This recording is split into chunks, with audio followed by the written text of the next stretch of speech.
वह जमीन पर पड़े स्ट्रॉबेरी के निशान का पीछा करते हुए बढ़ा। पता नहीं कितनी देर दौड़ता रहा। आखिरकार उपनगर में एक परित्यक्त घर पाया। उसने सावधानी से खिड़की पर चढ़कर देखा। सच में भाई बहन बंधे हुए थे। लेकिन तभी लुटेरों के पालतू कुत्ते ने उसे देख लिया। कुत्ता बेंजी पर जोर से भौंका। बेंजी ने तुरंत भागने की कोशिश की। कुत्ते की भौंक ने अपहरणकर्ताओं का ध्यान आकर्षित किया। बेंजी ने तुरंत योजना बनाई और चालाकी से कुत्ते को पाइप की ओर ले गया। कुत्ता उसमें फंस गया और हिल नहीं सका। खतरनाक कुत्ते के साथ उलझने का समय नहीं था। बेंजी तुरंत व्यक्ति को बचाने की कोशिश करने लगा, लेकिन एक अपहरणकर्ता ने रास्ता रोक लिया। बेंजी ने भागने का नाटक किया। उसने सामने के गोदाम को देखा और तुरंत एक योजना बनाई।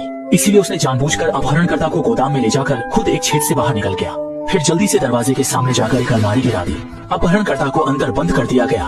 अपहरणकर्ता सपने में भी नहीं सोच सकता था कि उसे कुत्ते ने बेवकूफ बनाया। बेंजी तेजी से घर की ओर भागा। जल्द ही दूसरा लुटेरा भी बाहर आ गया, लेकिन बेंजी ने उससे सीधे मुकाबला करने का इरादा नहीं किया, बल्कि एक परित्यक्त बस में छिप गया। जब बंग फेचे मन खोलकर अंदर आए तो फाशे बेंजी जाओ जो从天窗跳了出去। समय की कमी थी। बेंजी तुरंत घर में घुसकर लोगों को बचाने लगा। भाई बहन बेंजी को देखकर बहुत खुश हुए। बेंजी रस्सी काटने की कोशिश कर रहा था, तभी अपहरणकर्ता खतरनाक कुत्ते के साथ अंदर आ गया। एक खतरनाक कुत्ते की मदद से उसने जल्दी ही छिपे हुए बेंजी को खोज निकाला। बेंजी तुरंत खिड़की से कूद गया। उसे पता था कि उसकी ताकत पर्याप्त नहीं है, उसे छोटे शहर में जाकर मदद लेनी होगी। जल्दी ही वह लड़के के घर पहुंच गया, लेकिन खिड़की बंद थी और माँ भी घर पर नहीं थी। बेनजी तुरंत मुड़कर घड़ी की दुकान की ओर दौड़ा। उसने चिल्लाकर मालिक से कहा, जल्दी जाकर लोगों को बचाओ। मालिक कमरे में बंद था और छोटे कद के बेनजी को दरवाजे का हैंडल नहीं मिल रहा था। तब उसने तुरंत एक कुर्सी खींची, लेकिन फिर भी वह दरवाजा नहीं खोल सका।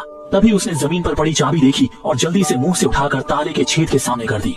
जैसे ही चाबी को सही से डाला गया और घुमाया गया, तंग बंद दरवाजा आखिरकार खुल गया। बेनजी मालिक के सामने जोर से भौंकने लगा। मालिक समझ गया कि कुत्ता क्या कहना चाहता है।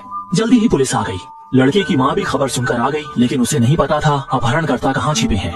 तभी बेनजी ने अचानक पुलिस के हाथ से मास्क छीन लिया और इशारा किया कि वे उसके पीछे चलें। माँ ने बेनजी का इशारा समझ लिया और तुरंत पुलिस को उसके पीछे चलने को कहा। बेनजी के नेतृत्व में वे जल्दी ही डाकुओं के ठिकाने पर पहुंच गए, लेकिन जब वे अंदर गए तो अपहरणकर्ता पहले ही गायब हो चुके। जब पुलिस अधिकारी उलझन में थे, तभी बेनजी ने एक अधूरी छोड़ी गई कैन देखी जो लुटेरों ने छोड़ी थी, लेकिन कुत्ता बोल नहीं सकता था। पुलिस ने सोचा कि कुत्ता खाने की तलाश में है और इसे एक मजाक समझ लिया।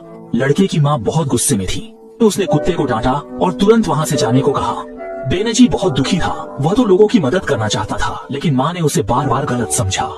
लेकिन बेनजी ने हार नहीं मानी। उसे अचानक तेज नाक वाले आवारा कुत्ते आद ब्लैक का ख्याल आया, शायद वह डाकुओं का पता लगा सके। बेनजी को तुरंत एक योजना सूझी।